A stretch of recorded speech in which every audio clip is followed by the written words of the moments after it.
നമ്മൾ കഴിഞ്ഞ ക്ലാസ്സിൽ പറഞ്ഞു നിർത്തിയത് ഈ ഒരു ഒപ്റ്റിമൽ ആയിരുന്നു അല്ലേ. ഒപ്റ്റിമൽ നമ്പർ ഓഫ് കോൺട്രാക്റ്റ് ആണ് പറഞ്ഞു നിർത്തിയത്. നെക്സ്റ്റ് നമുക്ക് പറയാനുള്ളത് സ്റ്റോക്ക് മാർക്കറ്റ് ഇൻഡെക്സ് ആണ് കേട്ടോ.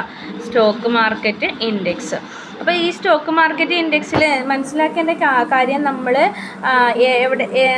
Price fix ചെയ്യുകയാണല്ലോ. അങ്ങനെ പ്രൈസ് ഫിക്സ് ചെയ്യുന്ന സമയത്ത് ലോങ് ഹെഡ്ജും അതുപോലെ പെർഫെക്റ്റ് മാർക്കറ്റും ഇംപെർഫെക്റ്റ് മാർക്കറ്റൊക്കെ നമ്മൾ കൺസിഡർ ചെയ്യണം അല്ലേ. അതൊക്കെ നമ്മൾ പറഞ്ഞിട്ടുണ്ടായിരുന്നു. അപ്പോൾ ഇതിൽ സ്റ്റോക്ക് മാർക്കറ്റ് ഫീച്ചേഴ്സുകളായിട്ട് ഹെഡ്ജിങ്ങിൻ്റെ ഈ പ്രൈസ് ഫിക്സ് ചെയ്യുമ്പോൾ ചേഞ്ചസുകൾ വരും, അവിടെ റിസ്ക് വരും, അതിനെ ഹെഡ്ജ് ചെയ്യണം എന്ന രീതിയിലാണ് പറയുന്നത് കേട്ടോ. അപ്പോൾ നമുക്ക് സ്റ്റോക്ക് മാർക്കറ്റ് ഇൻഡെക്സിൽ ഇതുപോലെയുള്ള ഹെഡ്ജിങ് സ്ട്രാറ്റജീസുകൾ യൂസ് ചെയ്യേണ്ടതായിട്ട് വരുന്നുണ്ട്. അപ്പോൾ അതിൽ സ്റ്റോക്ക് മാർക്കറ്റ് ഇൻഡെക്സിലും ഇങ്ങനെയുള്ള ഹെഡ്ജിങ് സ്ട്രാറ്റജീസുകൾ യൂസ് ചെയ്യേണ്ടതായിട്ട് വരുന്നുണ്ട് അല്ലേ. അപ്പോൾ ഇങ്ങനെ പ്രൈസിൻ്റെ മൂവ്മെൻറ്റ്സിൽ അല്ലെങ്കിൽ അതിൻ്റെ ട്രെൻഡ്സിൽ വരുന്ന ഇൻഡിക്കേറ്റേഴ്സുകളാണ് നമ്മൾ സ്റ്റോക്ക് മാർക്കറ്റ് ഇൻഡെക്സ് എന്ന് പറയുന്നത് കേട്ടോ. എന്താണ് പ്രൈസ് മൂവ്മെൻറ്റ്സ് വരുമല്ലോ, ആ മൂവ്മെൻറ്റ്സിൽ വരുന്ന ആ ഒരു ട്രെൻഡിങ്ങിനെ ഇൻഡിക്കേറ്റ് ചെയ്യുന്ന സൂചിപ്പിക്കുന്ന ഇതിനെയാണ് നമ്മൾ സ്റ്റോക്ക് മാർക്കറ്റ് ഇൻഡെക്സ് എന്ന് പറയുന്നത്. ഇത് ഇത്തരത്തിലുള്ള സ്റ്റോക്ക് മാർക്കറ്റുകൾ അല്ലെങ്കിൽ ഈ ഒരു ഇൻഡിക്കേറ്റേഴ്സ് സ്റ്റാറ്റിസ്റ്റിക്കലായിട്ട് നമുക്ക് റെപ്രസെൻ്റ് ചെയ്യാൻ പറ്റും എന്നുള്ളതാണ് കേട്ടോ. അതുകൊണ്ട് തന്നെ നമുക്ക് സ്റ്റോക്ക് മാർക്കറ്റ് ഇൻഡെക്സ് നമുക്ക് ബെഞ്ച് മാർക്കായിട്ടോ പ്രൈസ് ട്രെൻഡായിട്ടോ ഒക്കെ നമുക്ക് പറയാൻ പറ്റും എന്നുള്ളതാണ്. അപ്പോൾ നിങ്ങൾ മനസ്സിലാക്കേണ്ട കാര്യം ഇത്രയേ ഉള്ളൂ. പ്രൈസിൻ്റെ മൂവ്മെൻറ്റ്സുകൾ അടിസ്ഥാനത്തിൽ എന്തുണ്ടാവും, റിസ്ക് വരും, അതിന് ഹെഡ്ജ് ചെയ്യേണ്ടതായിട്ട് വരുന്നുണ്ട്. അപ്പോൾ അതിൻ്റെ ആ ഒരു ട്രെൻഡ് ഇൻഡിക്കേറ്റ് ചെയ്യുന്ന ഒരു കാര്യം അതാണ് സ്റ്റോക്ക് മാർക്കറ്റ് ഇൻഡെക്സ് എന്ന് പറയുന്നത്. അപ്പോൾ സ്റ്റോക്ക് മാർക്കറ്റ് അഥവാ സെക്യൂരിറ്റീസിൻ്റെ ബേസിലാണ് അല്ലെങ്കിൽ സെക്യൂരിറ്റീസിലാണ് ഈ പ്രൈസ് മൂവ്മെൻറ്റ്സ് ഉണ്ടാകുന്നത്. അവിടെയാണ് നമ്മൾ സ്റ്റോക്ക് മാർക്കറ്റ് ഇൻഡെക്സ് യൂസ് ചെയ്യുന്നത് കേട്ടോ. ഓക്കെ, അപ്പോൾ സ്റ്റോക്ക് മാർക്കറ്റിൻ്റെ ആ ബിഹേവിയർ എങ്ങനെയാണ് നമുക്ക് കണക്കാക്കാനും അതുപോലെ ബാരോമീറ്റേഴ്സ് ഇത് ഈ ഒരു ഇൻഡെക്സ് നമ്മൾ ബാരോമീറ്റേഴ്സ് ഓഫ് സ്റ്റോക്ക് മാർക്കറ്റ് ആയിട്ടാണ് പറയുന്നത് കേട്ടോ. മീൻസ് അതിനെ നമ്മൾ കാണുന്നത് ബാരോമീറ്റേഴ്സിൻ്റെ അടിസ്ഥാനത്തിലാണ് ഈ ഒരു ഇൻഡെക്സ് നമ്മൾ കാണുന്നത്. ഓക്കെ, അപ്പോൾ അത്ര അതിൽ മനസ്സിലാക്കുക. പിന്നെ അതുപോലെ സ്റ്റോക്ക് മാർക്കറ്റ് ഇൻഡെക്സ് എന്ന് പറയുന്നത് ഹൈപ്പോത്തറ്റിക്കൽ പ്രൊഡക്റ്റാണ്, ഒരു ഹൈപ്പോത്തറ്റിക്കൽ പ്രൊഡക്റ്റാണ്, അല്ലാണ്ട് ഒരു ഫിസിക്കൽ ഫോം അല്ല കേട്ടോ. ഒരു ഫിസിക്കൽ ഫോം അല്ല, ഒരു ഹൈപ്പോത്തറ്റിക്കൽ ആയിട്ടുള്ള പ്രൊഡക്റ്റാണ്. Does not have a physical form. Okay. It's a non delivery assets. ഇതൊക്കെയാണ് പറയാനുള്ളത് സ്റ്റോക്ക് ഇൻഡെക്സിനെ കുറിച്ചിട്ട് പറയാനുള്ളത് കേട്ടോ. ഇത് ഈ ഒരു കേസ് എന്ന് പറയുന്നത് കറൻസി ഫ്യൂച്ചേഴ്സിൽ നമ്മൾ കറൻസി ഫ്യൂച്ചേഴ്സിലും കമ്മോഡിറ്റി ഫ്യൂച്ചേഴ്സിലും ഇത് ഇൻക്ലൂഡാണ്. മീൻസ് ഈ സ്റ്റോക്കിനെ നമ്മൾ എന്ത് ചെയ്യുക, സ്റ്റോക്ക് മാർക്കറ്റിൽ പോയിട്ട് സെക്യൂരിറ്റീസിൻ്റെ ബേസിൽ നമ്മൾ ഇൻവെസ്റ്റ് ചെയ്യുമ്പോൾ അവിടെ നമുക്ക് എന്താണ് പ്രൈസിൻ്റെ മൂവ്മെൻറ്റ്സുകൾ വരുമ്പോൾ, പ്രൈസ് ചേഞ്ച് വരുമ്പോൾ അതിൻ്റെ ട്രെൻഡിനനുസരിച്ചിട്ട് എന്ത് വരും, റിസ്ക് വരും. റിസ്കിനെ ഹെഡ്ജ് ചെയ്യുക എന്നുള്ളൊരു ഒറ്റ കാര്യമാണ് അവിടെ പറയുന്നത് കേട്ടോ. ഓക്കെ, ഇനി ഡിഫറൻറ്റ് സ്റ്റോക്ക് ഇൻഡെക്സുകൾ ഏതൊക്കെയാണെന്ന് ചോദിച്ചു കഴിഞ്ഞാൽ നിങ്ങൾ മനസ്സിലാക്കേണ്ട കാര്യം ബി എസ് സിയിൽ സെൻസിറ്റീവ് ഇൻഡെക്സ് BSE സെൻസെക്സ് ആണ് കേട്ടോ. അതിൻ്റെ ഇൻഡെക്സ് എന്ന് പറയുന്ന സൂചിക എന്ന് പറയുന്നത് BSE സെൻസെക്സ് ആണ്. അതുപോലെ S&P ആൻഡ് CNX നിഫ്റ്റി NSEയുടെ അടിസ്ഥാനത്തിൽ നിഫ്റ്റിയാണ്, BSEയുടെ അടിസ്ഥാനത്തിൽ സെൻസെക്സ് ആണ്. ഇത് ഞാൻ ഒരുപാട് മുന്നേ ഞാൻ പറഞ്ഞിട്ടുള്ള ഒരു കാര്യമാണ് കേട്ടോ. അപ്പോൾ ഈ BSEയുടെ ഇതിൽ എന്താണ് സ്റ്റോക്ക് ഇൻഡെക്സ് ആയിട്ട് സെൻസെക്സ് ആണ്. It's known as BSE Sensex എന്ന് നമ്മളതിനെ പറയും. ദെൻ അത് കമ്പ്യൂട്ട് ചെയ്യുന്നത് sample of 3 stock large stock market വെച്ചിട്ടാണ് അതിനെ കമ്പ്യൂട്ട് ചെയ്യുന്നത് കേട്ടോ. മീൻസ് കാൽക്കുലേറ്റ് ചെയ്യുന്നത്. ദെൻ അതുപോലെ BSE ബേസായിട്ട് വന്ന സെൻസെക്സ് ബേസായിട്ട് വന്ന ഇയർ 1978 മുതൽ 79 വരെയാണ്. അതിൻ്റെ വാല്യൂ 100 ആയിട്ടാണ് കണക്കാക്കുന്നത്. നോൺ ആസ് S&P കേട്ടോ. അപ്പോൾ ഈ ഒരു S&P വന്നത് എന്താണ്, ഈ ഒരു സെൻസെക്സ് എന്ന രീതിയിൽ വന്നിട്ടുള്ള ആ ഒരു കാലഘട്ടത്തിൽ വന്നിട്ടുള്ളത് തന്നെയാണ് S&P സെൻസെക്സ് എന്ന് പറയുന്നത് കേട്ടോ. ഇനി S&P CNX അല്ലെങ്കിൽ നിഫ്റ്റി എന്ന് പറയുന്നത് എന്താണ്? നാഷണൽ സ്റ്റോക്ക് എക്സ്ചേഞ്ചിൻ്റെ ഇൻഡെക്സ് ആയിട്ടാണ് അതിനെ സൂചിപ്പിക്കുന്നത്. ഇത് കാൽക്കുലേറ്റ് ചെയ്യുന്നത് ഡൈവേഴ്സിഫൈഡ് ആയിട്ടുള്ള കേട്ടോ, ഡൈവേഴ്സിഫൈഡ് ആയിട്ടുള്ള 50 സ്റ്റോക്ക് റെപ്രസെൻറ്റ് ചെയ്തിട്ടാണ് കേട്ടോ. മറ്റേത് 30 സ്റ്റോക്ക്, ലാർജ് 30 സ്റ്റോക്ക് റെപ്രസെൻറ്റ് ചെയ്തിട്ടാണ് സെൻസെക്സ് കമ്പ്യൂട്ട് ചെയ്യുന്നത്. ഇവിടെ അങ്ങനെയല്ല, എന്താണ് 50 ആണ് കേട്ടോ. ഓക്കെ, ഇത് നിലവിൽ വന്നത് നവംബർ 3, 1995 ഇത് നിലവിൽ വന്നത്. മനസ്സിലാക്കുക. Then meaning of stock index, അത്രയേ ഉള്ളൂ. മീനിങ് ഓഫ് സ്റ്റോക്ക് ഇൻഡെക്സ് എന്താണ്? It simply means future contract based on stock index. നമ്മുടെ ഫ്യൂച്ചർ കോൺട്രാക്റ്റിൽ സ്റ്റോക്കുകളെ അടിസ്ഥാനത്തിൽ കൊടുക്കുന്ന കേട്ടോ. ഫ്യൂച്ചർ കോൺട്രാക്റ്റിലെ സ്റ്റോക്കുകൾ ഉണ്ടല്ലോ, സെക്യൂരിറ്റീസുകൾ, അതിൻ്റെ ബേസിലുള്ളതിനെ ആണ് നമ്മൾ എന്ത് അറിയുന്നത്?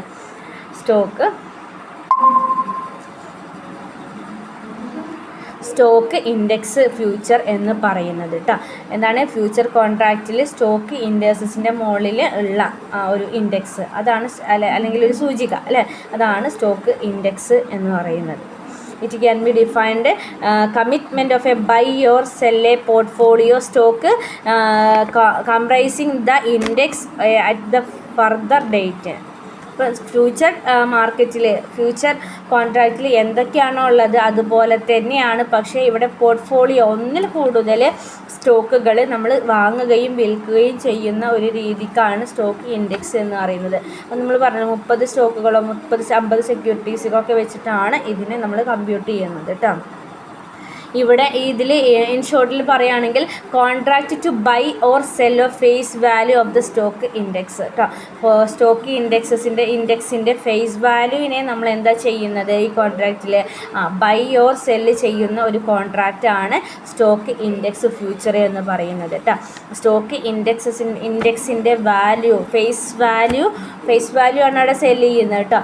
ഫേസ് വാല്യൂ സെല്ല് ചെയ്യുകയോ ബൈ ചെയ്യുകയോ ഉള്ള അതിന് വേണ്ടിയിട്ടുള്ള ഒരു കോൺട്രാക്റ്റാണ് സ്റ്റോക്ക് ഇൻഡെക്സ് ഫ്യൂച്ചേഴ്സ് കോൺട്രാക്റ്റ് എന്ന് പറയുന്നത്. ഓക്കെ, സ്റ്റോക്ക് ഇൻഡെക്സ് കോൺട്രാക്റ്റിൻ്റെ ആ ഒരു പ്രൈസിങ് കേട്ടോ. ഇനി അതിൻ്റെ പ്രൈസിങ് എങ്ങനെയാണ്? സ്റ്റോക്ക് ഇൻഡെക്സ് അഥവാ ഫ്യൂച്ചർ കോൺട്രാക്റ്റിൽ സ്റ്റോക്ക് ഇൻഡെക്സസിന് നമ്മൾ എങ്ങനെയാണ് പ്രൈസ് ഫിക്സ് ചെയ്യുന്നത് എന്നാണ് പറയുന്നത്. നോക്കുക, pricing of the stock future done according cost carry model. അഥവാ നമ്മൾ നേരത്തെ പഠിച്ച പോലെ, മീൻസ് നമ്മൾ പ്രൈസിങ് മോഡൽസുകൾ പഠിച്ചിട്ടുണ്ടായിരുന്നു. എക്സ്പെക്റ്റൻസി മോഡൽ, അതിൽ തന്നെ കമ്മോഡിറ്റി ബേസിൽ, കൺസംഷൻ ബേസിൽ അല്ലേ, CAPM ഒക്കെ നമ്മൾ എന്ത് പറഞ്ഞിട്ടുണ്ടായിരുന്നു? പ്രൈസ് ഫിക്സ് ചെയ്യുന്ന രീതി പറഞ്ഞിട്ടുണ്ടായിരുന്നു. അവിടെ ഈ ഒരു സ്റ്റോക്ക് ഇൻഡെക്സസിൻ്റെ അടിസ്ഥാനത്തിൽ ഫ്യൂച്ചർ കോൺട്രാക്റ്റിൽ പ്രൈസ് ചെയ്യുന്നത് അതും എങ്ങനെയാണ്? Cost of carry model done ചെയ്തിട്ടാണ്. Cost of carry model base ചെയ്തിട്ടാണ് സ്റ്റോക്ക് ഇൻഡെക്സ് ഫ്യൂച്ചർ കോൺട്രാക്റ്റിൽ പ്രൈസ് ഫിക്സ് ചെയ്യുന്നത്. In case of financial futures, cost of carry is the interest cost of incurred in a similar position in the cash market. നമ്മുടെ ഇനി അതിൻ്റെ financial ഫീച്ചേഴ്സുകളാണെങ്കിൽ cost of carry അതിൻ്റെ കൂടെ interest ഇൻകേർഡായിട്ട് വരുന്നുണ്ട് എന്ന് മനസ്സിലാക്കുക. ഇതിൽ നമ്മൾ മനസ്സിലാക്കേണ്ട കാര്യം മെച്യൂരിറ്റി പീരീഡ് എന്ന് പറയുന്നത് ആ ഒരു ടൈം എക്സ്പയറി ഡേറ്റ് വരുന്ന ആ സമയം തന്നെയാണെന്നുള്ളത് തന്നെയാണ് കേട്ടോ. ഓക്കെ, അപ്പോൾ അതിൽ ഡിവിഡൻഡ് അക്രൂയിങ് പീരിയഡ് ഇങ്ങനെ നമ്മൾ കഴിഞ്ഞതിൽ പഠിച്ചല്ലോ, റിട്ടേൺ അല്ലെങ്കിൽ ഡിവിഡൻഡൊക്കെ എന്തെങ്കിലും കിട്ടുന്നുണ്ടെങ്കിൽ അതിനെ മൈനസ് ചെയ്യണം എന്നുള്ളത്. അത് ആ രീതി തന്നെയാണ്. അപ്പോൾ നോക്കാം, അതിൻ്റെ ഇക്വേഷൻ ഇങ്ങനെയാണ്: future price is equal to spot price cost of carry minus എന്തുതന്നെയാണ്? ബെനിഫിറ്റ് ഓഫ് ഓണർഷിപ്പ് അല്ലെങ്കിൽ ഡിവിഡൻഡ് അല്ലെങ്കിൽ ഇൻട്രസ്റ്റ്, ഇതെല്ലാം അതിൽ നിന്ന് മൈനസ് ചെയ്യുക. നമുക്ക് എന്തെങ്കിലും കാര്യങ്ങൾ, എന്തെങ്കിലും ചെറിയ ഇൻകമോ ചെറിയ ബെനിഫിറ്റൊക്കെ നമുക്ക് കിട്ടുന്നുണ്ടെങ്കിൽ അത് നമുക്ക് ഇവിടുന്ന് കുറക്കണം. ഇവിടുന്ന് കോസ്റ്റ് ഓഫ് ക്യാരിന്ന് നമുക്ക് മൈനസ് ചെയ്യണം എന്നുള്ളതാണ്. അപ്പോഴാണ് നമുക്ക് നെറ്റ് കോസ്റ്റ് ഓഫ് ക്യാരി കിട്ടുക കേട്ടോ. അതിനോട് കൂടിയിട്ട് സ്പോട്ട് പ്രൈസ് ആഡ് ചെയ്ത് കൊടുക്കുക. അപ്പം സിമ്പിളാണ്, ഇത്രയേ ഉള്ളൂ. നമ്മൾ കഴിഞ്ഞതിലൊക്കെ പഠിച്ചതുപോലെ കോസ്റ്റ് ഓഫ് ക്യാരി മോഡൽ തന്നെയാണ് ഇവിടെയും അപ്ലൈ ചെയ്യുന്നത്. അതിൻ്റെ ബേസിലാണ് പ്രൈസിങ്, സ്റ്റോക്ക് ഇൻഡെക്സിന് പ്രൈസിങ് നടത്തുന്നത് കേട്ടോ. ഡി എന്ന് പറയുന്നത് നോക്കുക, അതിൻ്റെ ഒരു ചെറിയൊരു ഡിവിഡൻഡ്, ഇവിടെ നമ്മൾ ഇൻട്രസ്റ്റോ അല്ലെങ്കിൽ ഡിവിഡൻഡോ ഉണ്ടാകും കേട്ടോ. അപ്പോൾ അവിടെ ഡിവിഡൻഡ് നമ്മൾ, കാരണം ഇവിടെ സ്റ്റോക്ക് ഇൻഡെക്സ് ആയതുകൊണ്ട് സെക്യൂരിറ്റീസിൻ്റെ ബേസിലാണല്ലോ പറഞ്ഞല്ലോ, അപ്പോൾ അതുകൊണ്ട് ഡിവിഡൻഡിന് പ്രാധാന്യം കൊടുക്കുന്നുണ്ട്. അപ്പോൾ ഇവിടെ ഇതിൻ്റെ ഇക്വേഷന് എഫ് = S × 1 + C - 1 + D ആണ്. അപ്പോൾ ഇത് ഡിസ്ക്രീറ്റ് ഇത് കോമ്പൗണ്ടിങ് യൂസ്ഡ് എങ്ങനെയാണ്? F = S സ്പോട്ട് പ്രൈസ് അല്ലേ, 1 + CM മീൻസ് M എന്താണ്? Number of compounding interval in year കേട്ടോ. T മീൻസ് മെച്യൂരിറ്റി ഇയർ ആണ്, ടൈം ടു മെച്യൂരിറ്റി ആണ് നമ്മൾ കൊടുക്കാറുള്ളത്. ഇനി ഡിസ്ക്രീറ്റ് ആണെങ്കിൽ ഇങ്ങനെയാണ്, കണ്ടിന്യൂസ് കോമ്പൗണ്ടിങ് ആണെങ്കിൽ F = SE R - D ആണ്, R - T ആണ് കേട്ടോ കൊടുക്കാറുള്ളത്. അതൊന്നും പ്രോബ്ലം ചോദിക്കാറില്ല, ഇത് ഈ ഒരു തിയറിയാണ് ചോദിക്കാറുള്ളത് കേട്ടോ. ഓക്കെ, ഇനി ഇതിൻ്റെ ഒരു പ്രോബ്ലം ഉണ്ട്, ജസ്റ്റ് ഒന്ന് പറയാം. അത് ഇല്ലുസ്ട്രേഷൻ അല്ലെങ്കിൽ example 11, the present value Nifty. ഇല്ല, ഇമ്പോർട്ടൻസ് ഇല്ല കേട്ടോ, ഇമ്പോർട്ടൻസ് ഇല്ലത്, അത് ചോദിക്കാറില്ല അധികം കേട്ടോ. ഈ ഭാഗത്തുനിന്ന് പ്രോബ്ലംസ് ചോദിക്കാറില്ല.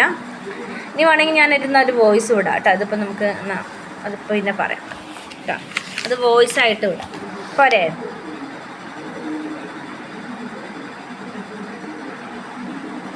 പോരെ? ഇനി കുറച്ച് ഓക്കെ, എന്നാൽ അത് വോയിസ് ആയിട്ട് വിടാം കേട്ടോ. അതെന്നാൽ എല്ലാവരും കേട്ടുള്ളൂ, പറയുമ്പോൾ നമുക്ക് ടൈം വേണം, അതാണ്. നെക്സ്റ്റ് പറഞ്ഞിട്ടില്ല, അത്രയും ഈ പ്രോബ്ലംസ് ഈ ഭാഗത്തു നിന്ന് ചോദിച്ചിട്ട് കണ്ടിട്ടില്ല. ഇനി നോക്കാം നമുക്ക് കേട്ടോ, ഉണ്ടെങ്കിൽ നമുക്ക് പറഞ്ഞിട്ടേ പോവാം കേട്ടോ, പറഞ്ഞിട്ട് പോവാം. ഞാൻ വോയിസ് ആക്കിയിട്ട് ആദ്യം വിടാം കേട്ടോ, എന്നിട്ട് പിന്നീട് പറയാം. നെക്സ്റ്റ് ഹെഡിങ് നോക്കാം, ഹെഡ്ജിങ് വിത്ത് സ്റ്റോക്ക് ഇൻഡെക്സ് ഫ്യൂച്ചേഴ്സ് കേട്ടോ. നമുക്ക് ഈ ഒരു സ്റ്റോക്ക് ഇൻഡെക്സ് ഫ്യൂച്ചേഴ്സിൽ ഹെഡ്ജിങ് എങ്ങനെയാണെന്നുള്ളതാണ് കേട്ടോ. അപ്പോൾ നമ്മൾ പ്രൈസിങ്ങും പഠിച്ചു, ദെൻ അതുപോലെ ഇനി അതിൻ്റെ ഹെഡ്ജിങ് ആണ് അല്ലേ. അപ്പോൾ ഈ പ്രൈസിങ് നടത്തുമ്പോൾ സ്വാഭാവികമായിട്ടും അവിടെ ചേഞ്ചസ് വന്നു കഴിഞ്ഞാൽ അവിടെ എന്ത് വരും? റിസ്ക് വരും. റിസ്കിനെ തടയാൻ വേണ്ടിയിട്ട് നമുക്ക് ഹെഡ്ജിങ് ഉപയോഗിക്കണം. അത്രയേ ഉള്ളൂ ഇതിൽ മനസ്സിലാക്കേണ്ട കാര്യം. Investors can use N stock index future four hedging there risk അല്ലേ. ഇതിൽ ഒരു പോർട്ട്ഫോളിയോ രീതിയിലാണ് ഇതിനെ നമ്മൾ മാനേജ് ചെയ്യുന്നത് കേട്ടോ. പോർട്ട്ഫോളിയോ ആണ് ഇതിൽ നമ്മൾ നോക്കുന്നത്, ഒന്നിൽ കൂടുതൽ അസറ്റുകൾ. അപ്പോൾ ഇതിൽ തന്നെ നമുക്ക് എങ്ങനെയൊക്കെയാണ് ക്യാഷ് സെറ്റിൽ ചെയ്യുന്നത് കേട്ടോ.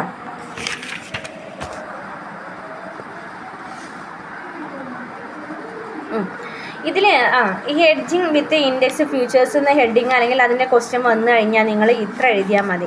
ഏതെന്നോ ഇതിനുപയോഗിക്കുന്ന കുറച്ച് സ്ട്രാറ്റജീസുകളുണ്ട്, അത് എഴുതിയാൽ മതി. അതാണ് ഇനി പറയാൻ പോകുന്നത് കേട്ടോ. ബാക്കിയുള്ളത് അവിടത്തേക്ക് അത്ര ഇമ്പോർട്ടൻ്റ് അല്ല ഈ ഭാഗങ്ങളൊന്നും, എന്നാലും നിങ്ങൾക്ക് നമ്മൾ അറിയണ തന്നെയാണ്. ജസ്റ്റ് നോക്കാം, ഇൻഡെക്സ് ബേസ്ഡ് സെറ്റിലെ ക്യാഷ് ആയിട്ട് നമുക്ക് സെറ്റിൽ ചെയ്യാൻ പറ്റും അല്ലേ. ഇൻഡെക്സ് കൺസിസ്റ്റ് മെനി സെക്യൂരിറ്റീസുകളായിട്ട് നമുക്ക് ഇൻഡെക്സിൻ്റെ അടിസ്ഥാനത്തിൽ നമുക്ക് സെക്യൂരിറ്റീസുകൾ നമ്മൾ കൺസിസ്റ്റ് ചെയ്തിട്ട് അതിനെ അട്രാക്റ്റീവ് ആകുന്ന രീതിയിൽ നമുക്ക് ഫ്യൂച്ചർ ട്രേഡിങ് നടത്താൻ പറ്റും എന്നുള്ളതാണ്. പിന്നെ പറഞ്ഞിട്ടുള്ളത് എങ്ങനെയൊക്കെ ഇത് വരും സ്റ്റോക്ക് ഇൻഡെക്സ് ഫ്യൂച്ചർ ഡെലിവറി നടത്തുന്നത് കേട്ടോ. ക്യാഷ് സെറ്റിൽഡ് ആയിട്ട് മെനി അഡ്വാൻറ്റേജസുകളുണ്ട്, അതാണ് പറഞ്ഞിട്ടുള്ളത്. ക്യാഷ് സെറ്റിൽമെൻറ്റ് ചെയ്യുമ്പോൾ സം അഡ്വാൻറ്റേജസുകളുണ്ട്, അതാണ് പറഞ്ഞിട്ടുള്ളത്. അട്രാക്റ്റീവാണ്. ദെൻ പ്രോബ്ലംസുകൾ നമുക്ക് ഫേസ് ചെയ്യുന്നത് ഈസി ആയിട്ട് അല്ലെങ്കിൽ നമുക്ക് ഫേസ് ചെയ്യാൻ പറ്റും. അങ്ങനെയുള്ള പ്രശ്നങ്ങളൊക്കെ ഉണ്ടെങ്കിൽ ഒഴിവാക്കാൻ പറ്റുന്നുള്ളത്. പിന്നെ അതുപോലെ മെച്യൂരിറ്റി പീരീഡ് വരെ നമുക്ക് കാത്തിക്കേണ്ട ആവശ്യമില്ല എന്നുള്ളതാണ്. പിന്നെ പറഞ്ഞിട്ടുള്ളത് എന്താ, investors required pay or small fractions, ചെറിയ ഫ്രാക്ഷൻസ് അടിസ്ഥാനത്തിലൊക്കെ എന്താണ് മാറ്റങ്ങൾ വന്നു കഴിഞ്ഞാൽ അത് നമ്മുടെ ടോട്ടൽ മാർജിൻ വാല്യൂസിന് എന്താണ് കോൺട്രാക്റ്റിൻ്റെ മാർജിനെ ഓരോ ഇൻവെസ്റ്റേഴ്സും അതിനനുസരിച്ച് ആവശ്യപ്പെടും. അപ്പോൾ ക്യാഷ് ആയതുകൊണ്ട് തന്നെ നമുക്ക് ചെറിയ വ്യത്യാസങ്ങൾ വന്നാലും അത് നമുക്ക് ഡീൽ ചെയ്യാൻ പറ്റും എന്നുള്ളതാണ് കേട്ടോ. ഓക്കെ, അപ്പോൾ അതിൻ്റെ ബെനിഫിറ്റുകളാണ് പറഞ്ഞിട്ടുള്ളത്.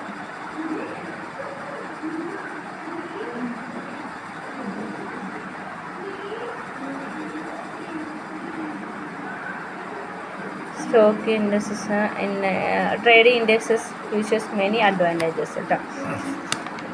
ഇതാണ് ഇമ്പോർട്ടൻറ്റ്. ഇനി പറയുന്നതാണ് വെരി ഇമ്പോർട്ടൻറ്റ്.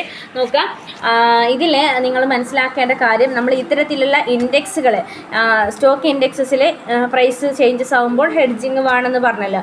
അതിന് കുറച്ച് പ്രധാനമായിട്ട് 3 സ്ട്രാറ്റജീസുകളാണ് ഇവിടെ ഉപയോഗിക്കുന്നത്. ഒന്നാമത്തത് short hedge, second one long hedge, third one adjustment and the beta portfolio using the stock index futures ആണ് കേട്ടോ.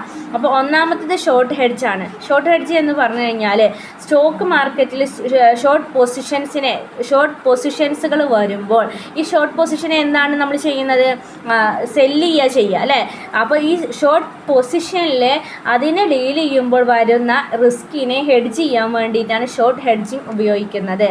മനസ്സിലായല്ലോ? ഈ സമയത്ത് നമ്മുടെ മാർക്കറ്റ് ഇൻക്രീസിങ് ആയിരിക്കും, മാർക്കറ്റിനെ വാല്യൂ ഇൻക്രീസ് ആയിരിക്കും എന്ന് മനസ്സിലാക്കുക. അപ്പോൾ നമ്മൾ സെല്ല് ചെയ്യും അല്ലേ. ഇൻക്രീസ് ആകുമ്പോൾ സ്വാഭാവികമായിട്ടും നമ്മൾ എന്ത് ചെയ്യും? വിൽക്കും. അപ്പോൾ നമുക്ക് ലാഭം കിട്ടുമല്ലോ. അങ്ങനെ വിൽക്കുന്ന സമയത്ത് അല്ലെങ്കിൽ ഷോർട്ട് പൊസിഷൻസ് സമയത്ത് വരുന്ന റിസ്കിനെ നമുക്ക് ഹെഡ്ജ് ചെയ്യാൻ, തടയാൻ വേണ്ടിയിട്ടോ റെഡ്യൂസ് ചെയ്യാൻ വേണ്ടിയിട്ടൊക്കെ ഉള്ളതാണ് ഷോർട്ട് ഹെഡ്ജിങ് എന്ന് പറയുന്നത്. ഓക്കെ, അത്ര മനസ്സിലാക്കിയാൽ മതി. നമ്മൾ ഷോർട്ട് പൊസിഷൻസിൽ ഡീൽ ചെയ്യുമ്പോൾ വരുന്ന റിസ്കിനെ തടയുക എന്ന ലക്ഷ്യത്തോട് കൂടിയിട്ടുള്ള ഒരു സ്ട്രാറ്റജിയാണ് ഷോർട്ട് ഹെഡ്ജിങ് എന്ന് പറയുന്നത്.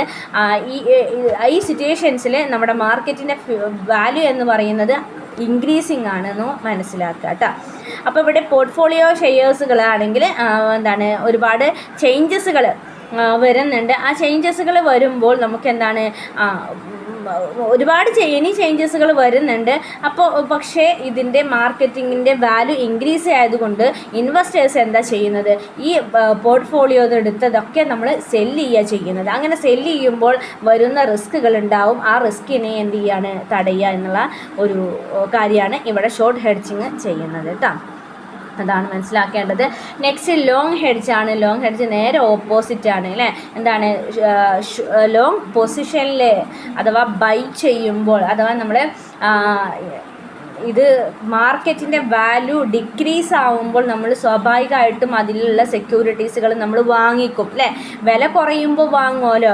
ആ വാങ്ങുമ്പോൾ അവിടെ ലോങ് പൊസിഷനിലേക്കാണ് നമ്മൾ വാങ്ങുന്നത്. ആ ലോങ് പൊസിഷൻസ് നമ്മൾ അതിനെ ബേസ് ചെയ്തിട്ട് റിസ്കുകൾ വരും. ആ റിസ്കുകളിനെ നമ്മൾ എന്ത് ചെയ്യാണ്? തടയുക ചെയ്യുന്നത്. അതിന് വേണ്ടിയിട്ടുള്ള ഇൻസ്ട്രുമെൻ്റാണ് ലോങ് ഹെഡ്ജിങ് എന്ന് പറയുന്നത്. അപ്പോൾ ലോങ് പൊസിഷനെ ബേസ് ചെയ്തിട്ട് വരുന്ന റിസ്കുകളെ റെഡ്യൂസ് ചെയ്യാൻ വേണ്ടിയിട്ടുള്ള സ്ട്രാറ്റജിയാണ് ലോങ് ഹെഡ്ജിങ് എന്ന് പറയുന്നത്.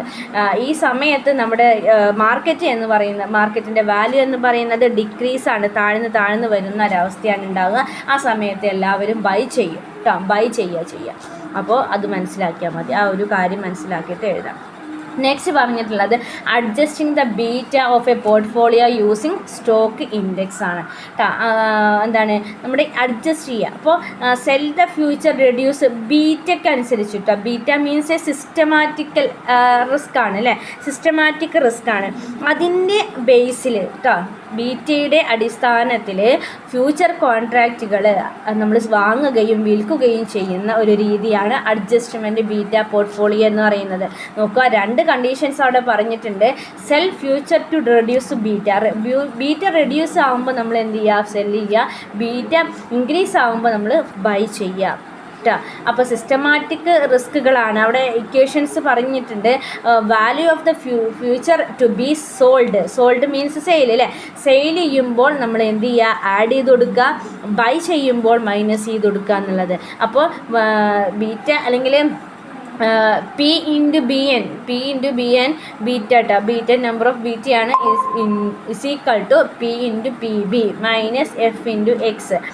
ബി എന്ന് പറയുന്നത് പോർട്ട്ഫോളിയോ ആണ് കേട്ടോ. ബി മീൻസ് പോർട്ട്ഫോളിയോ ആയിട്ടാണ് അല്ല. ബി മീൻസ് വാല്യൂ ആണ് കേട്ടോ. നോക്കാം, മിനിറ്റ്. Value of a portfolio is a B ട്ടാ. Beta is a BP and investor short values beta composition BN ട്ടാ. മീൻസ് എത്ര ബീറ്റയാണ് നമ്മൾ ഇതിന് വേണ്ടിയിട്ട് വാങ്ങുന്നത് വിൽക്കുന്നത് എന്നുള്ളതാണ്. മീൻസ് എത്ര സ്റ്റോക്ക് നമ്മൾ ഈ റിസ്കിനെ കവർ ചെയ്യാൻ വേണ്ടിയിട്ട് ചെയ്യണം, വാങ്ങണം, വിൽക്കണം എന്നുള്ള രീതിയിലാണ് BN കൊണ്ട് ഉദ്ദേശിക്കുന്നത്. ഇതാണ് ഇതിൻ്റെ ഇക്വേഷന്. P into BN is equal to P into B P. B P means beta കേട്ടോ, മൈനസ് എഫ് ഇൻറ്റു 1 കേട്ടോ, ഫ്യൂച്ചർ വാല്യൂ. അപ്പോൾ ഇവിടെ പ്ലസ് ആകുമ്പോൾ നമ്മൾ സെയിൽ ചെയ്യുന്നു, മൈനസ് ബോട്ട് ചെയ്യുമ്പോൾ നമ്മൾ മൈനസ് ചെയ്യുന്നു എന്ന് മനസ്സിലാക്കുക. അപ്പോൾ അങ്ങനെ വരുമ്പോൾ ഇതൊക്കെ ഇതിനെ ഈ ഒരു ഇക്വേഷനെ ഒരു സമ്മറി ആക്കി മാറ്റുമ്പോൾ നമ്മൾ എങ്ങനെ എഴുതാം, P into B P minus B N കേട്ടോ. ബി പി മീൻസ് എന്താണ്, ബീറ്റയാണ്, പോർട്ട്ഫോളിയോ ബീറ്റയാണ് ഉദ്ദേശിക്കുന്നത് കേട്ടോ. ബി എൻ എന്ന് പറയുന്നത് കോമ്പൈൻഡ് പൊസിഷനാണ് കേട്ടോ, അഥവാ എത്ര എണ്ണാണെന്നുള്ള രീതിയിലാണ് അതിനെ മീൻ ചെയ്യുന്നത്. ഓക്കെ, ഇതാണ് എന്ത് adjusting the beta portfolio using the stock index future കൊണ്ട് ഉദ്ദേശിക്കുന്നത്. ബീറ്റയെ ബേസ് ചെയ്തുകൊണ്ട് അഥവാ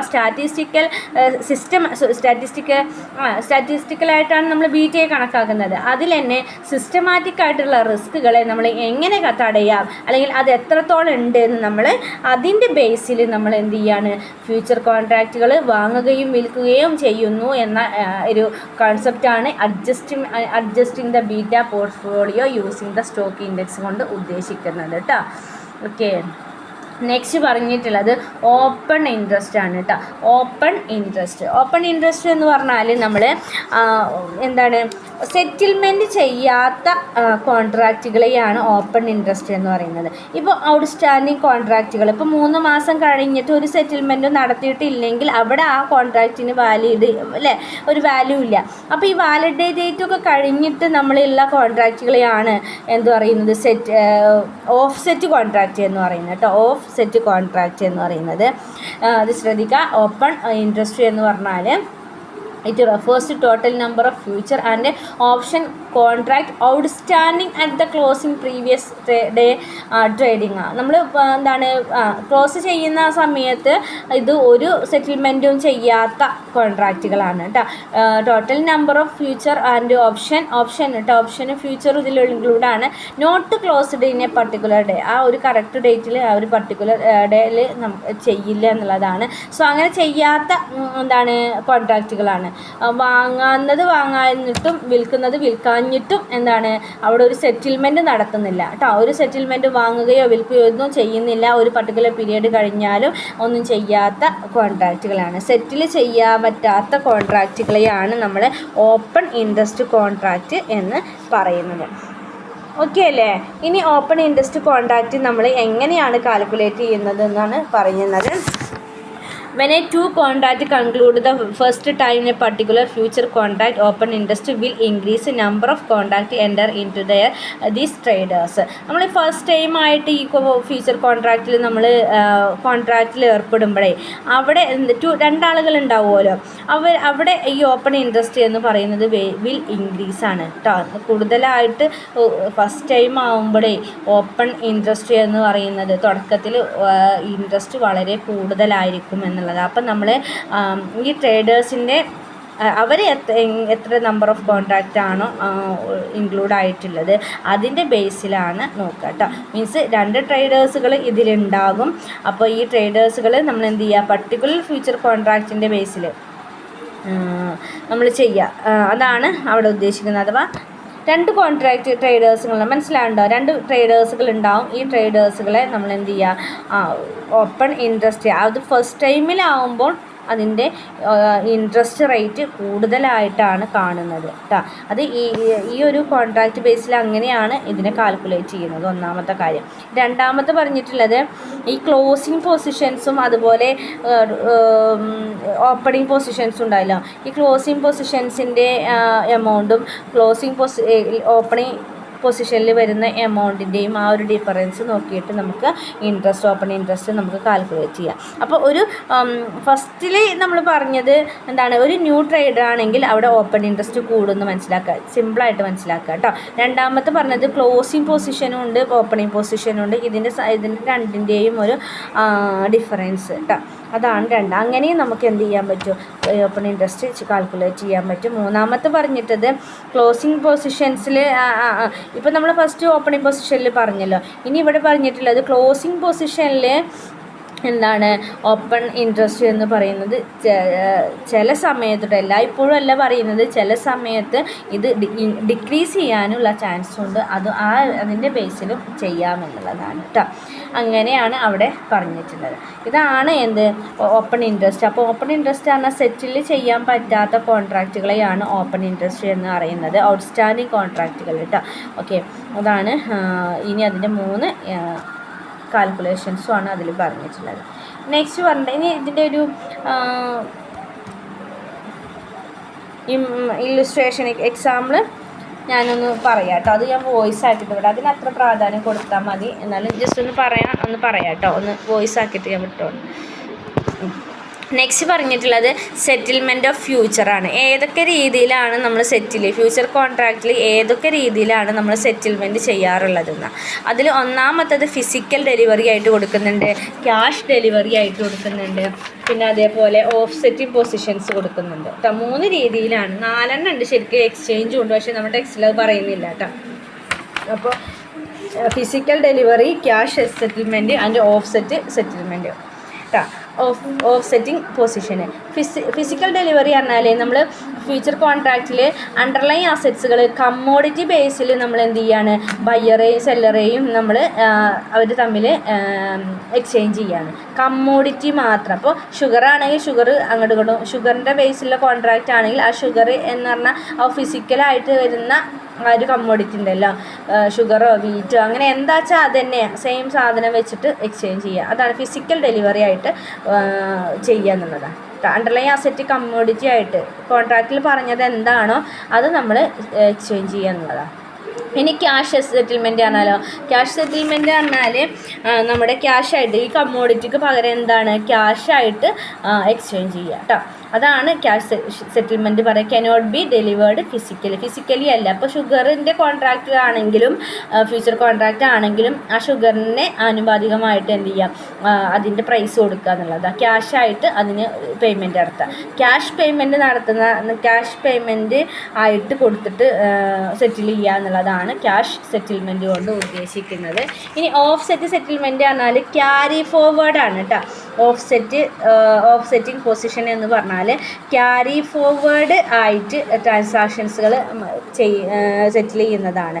this most common and popular method of settling or closing future process carry forward the transaction by changing side entering reserve contract, then അതുപോലെ holding long പൊസിഷനിൽ hold ചെയ്ത് വെക്കുന്ന, short പൊസിഷനിൽ ലിക്വിഡേറ്റ്സ് ആയിട്ട് ഹോൾഡ് ചെയ്ത് വെക്കുന്ന, അങ്ങനെ ക്യാരി ഫോർവേഡ് ആയിട്ട് എന്ത് ചെയ്യാണ് പേയ്മെൻറ്റ്സ് അല്ലെങ്കിൽ സെറ്റിൽ ചെയ്യുന്ന കോൺട്രാക്റ്റുകളാണ് ഓഫ്സെറ്റിംഗ് പൊസിഷൻ എന്ന് പറയുന്നത്. അപ്പോൾ ആ ഫ്യൂച്ചർ കോൺട്രാക്റ്റ് 3 രീതിയിൽ എന്ത് ചെയ്യാൻ പറ്റും, സെറ്റിൽ ചെയ്യാൻ പറ്റും. ഒന്ന് offsetting, then cash settlement, then delivery settlement. Okay, ഇത്രയാണ് ആ ഭാഗത്ത് പറയുന്നത്. നെക്സ്റ്റ് പറഞ്ഞിട്ടുള്ളത് ടൈപ്സ് ഓഫ് മെമ്പേഴ്സാണ്. ഇനി ഫ്യൂച്ചർ എക്സ്ചേഞ്ചിൽ ആരൊക്കെയാണ് ഇതിൽ മെമ്പേഴ്സ് ഉള്ളത്, ഏതൊക്കെ ടൈപ്സ് മെമ്പേഴ്സുകളാണ് ഇതിൽ ഇൻക്ലൂഡ് ആയിട്ടുള്ളത് എന്നുള്ളതാണ്. ഒന്നാമത്തത് ട്രേഡിംഗ് മെമ്പേഴ്സാണ്. ട്രേഡിംഗ് മെമ്പേഴ്സ് എന്ന് പറഞ്ഞാൽ ട്രേഡ് ചെയ്യാൻ മാത്രം റൈറ്റ് ഉള്ള ആളുകളെയാണ് ട്രേഡ് മെമ്പേഴ്സ് എന്ന് പറയുന്നത്. On the behalf of his own client, അല്ലേ, എന്താണ് ക്ലയൻസിന് ട്രേഡ് ചെയ്ത് കൊടുക്കുക എന്നുള്ള രീതിയിൽ മാത്രം ഉള്ളതാണ് ട്രേഡിംഗ് എന്ന്. അവിടെ റൈറ്റ് എന്തിന് മാത്രമേ ഉള്ളൂ, ട്രേഡ് ചെയ്യാൻ, അല്ലാതെ ക്ലിയറിങ്ങിന് വേണ്ടിയിട്ട്, അത് സെറ്റിൽമെൻറ്റ് ചെയ്യാൻ വേണ്ടിയിട്ട് റൈറ്റ് ഇല്ല. ഓൺലി ട്രേഡിങ്ങിന് വേണ്ടിയിട്ട് മാത്രമുള്ള റൈറ്റ്സ് ഉള്ള ആളുകളെയാണ് ട്രേഡിംഗ് മെമ്പേഴ്സ് എന്ന് പറയുന്നത്. ക്ലിയറിംഗ് മെമ്പേഴ്സ് പറഞ്ഞാൽ ഈ ട്രേഡ് ചെയ്യുന്നതോടൊപ്പം തന്നെ നമുക്ക് ക്ലിയർ ചെയ്യാനും പറ്റുമല്ലോ, അത്തരത്തിലുള്ളതാണ് ക്ലിയറിംഗ് മെമ്പേഴ്സ് എന്ന് പറയുന്നത്. അപ്പോൾ ക്ലിയറിംഗ് ഹൗസിൽ മെമ്പർഷിപ്പ് എടുത്ത ആളുകളെ നമ്മൾ ക്ലിയറിംഗ് മെമ്പേഴ്സ് എന്ന് നമുക്ക് പറയാൻ പറ്റും. ക്ലിയറിംഗ് ഹൗസ് പറഞ്ഞാൽ നമ്മൾ പഠിച്ചിട്ടുണ്ടായിരുന്നു അല്ലേ, സെക്യൂരിറ്റീസുകൾ സെറ്റിൽ ചെയ്യുന്ന ഒരു ഇൻ്റർമീഡിയേറ്ററായിട്ട് ആക്ട് ചെയ്യുന്ന ആളാണ് എന്താണ് ക്ലിയറിംഗ് മെമ്പേഴ്സ് എന്ന് പറയുന്നത്, അല്ലെങ്കിൽ ക്ലിയറിംഗ് ഹൗസിൽ മെമ്പർഷിപ്പ് എടുത്ത ആളുകൾ. അത്തരം ആളുകളെ ആണ് നമ്മൾ ക്ലിയറിംഗ് മെമ്പേഴ്സ് എന്ന് പറയുന്നത്. ഓക്കെ, ഇത് എന്താണ്, അവർക്ക് പെർഫോമൻസുകളെല്ലാം സെറ്റിൽമെൻറ്റ് ചെയ്യാനുള്ള ഒബ്ലിഗേഷൻസുകളുണ്ട് കേട്ടോ. നോൺ ക്ലിയറിംഗ് മെമ്പേഴ്സ്, അത് അവരതോ അല്ലെങ്കിൽ മറ്റുള്ളവരതോ ഒക്കെ ക്ലിയർ ചെയ്ത് കൊടുക്കാനുള്ള ഒരു റൈറ്റ്സ് അവർക്കുണ്ട്. നെക്സ്റ്റ് സെൽഫ് ക്ലിയറിംഗ് മെമ്പേഴ്സാണ്. സെൽഫ് ക്ലിയറിംഗ് മെമ്പേഴ്സിൽ പറയുന്നത് ഇപ്പോൾ എനിക്ക് എൻ്റെ ക്യാഷ് ട്രേഡ്, എൻ്റെ സെക്യൂരിറ്റി സെറ്റിൽ ചെയ്യാനും പറ്റും, അതുപോലെ ട്രേഡ് ചെയ്യാനും പറ്റും, രണ്ടിനും പറ്റും. പക്ഷേ മറ്റുള്ളവരുടെ എനിക്ക് സെറ്റിൽ ചെയ്യാൻ പറ്റൂല കേട്ടോ. അതാണ് അവിടെ ഉദ്ദേശിക്കുന്നത്. അപ്പോൾ ട്രേഡ് നടത്താനും പറ്റും. അതോടൊപ്പം ക്ലിയറിങ് എൻ്റെ അക്കൗണ്ട് മാത്രമേ എനിക്ക് സെറ്റിൽ ചെയ്യാൻ പറ്റൂ, അത്രയേ ഉള്ളൂ കേട്ടോ. ഇനി പ്രൊഫഷണൽ ക്ലിയറിംഗ് ആണെങ്കിലോ അവിടെ ക്ലിയറിംഗ് ഫങ്ഷൻസിൽ ഓൺലി ക്ലിയറിംഗ് ഫങ്ഷൻസുകൾ പെർഫോം ചെയ്യാൻ മാത്രം പറ്റുന്ന ആളുകളാണ് പ്രൊഫഷണൽ ക്ലിയറിംഗ് മെമ്പേഴ്സ് എന്ന് പറയുന്നത് കേട്ടോ. ഓക്കെ, അത് ഹിസ് ഓൺ ട്രേഡ് നടത്താനല്ല, മറ്റുള്ളവരുടെ അക്കൗണ്ട്സിൻ്റെ അടിസ്ഥാനത്തിൽ പ്രൊഫഷണലായിട്ട് ചെയ്തു കൊടുക്കുന്ന വ്യക്തികളാണ് പ്രൊഫഷണൽ ക്ലിയറിംഗ് മെമ്പേഴ്സ് എന്ന് പറയുന്നത്. ഓക്കെ ആണല്ലോ, ഇത്രയാണ് നമ്മൾ ഇന്ന് ക്ലാസ് എടുത്തത് കേട്ടോ. അപ്പോൾ ഓക്കെ അല്ലേ? ഇനി അടുത്തത് നെക്സ്റ്റ് ക്ലാസ്സിൽ പറയാം കേട്ടോ.